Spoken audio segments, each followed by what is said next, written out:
Hello, I'm Mihela. Today we talk about a bird that if you see closely, you will easily be able to recognize.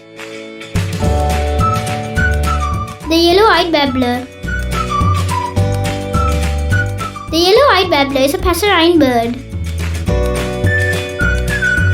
An odd-looking babbler which looks and behaves like a piranha on steroids.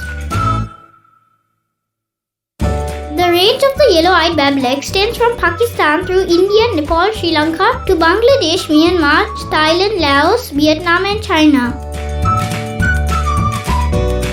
Brown above and white below with rufous wingtips. Red eye-ring is unique. It inhabits shrubland, grassland and wetland habitats in small flocks and pairs. Their calls are like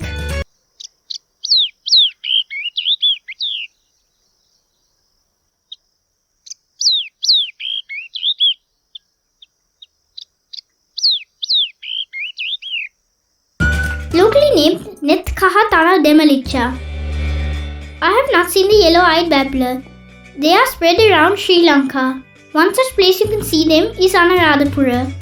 One of the most important religious sites in Sri Lanka is the Sri Mahabodhi. This is believed to be a tree grown from a branch from the sacred Bo tree where Buddha attained enlightenment. More than 2,300 years old, it is the oldest living human planted tree in the world with a known planting date. I have visited the Sri Mahabodhi a few times.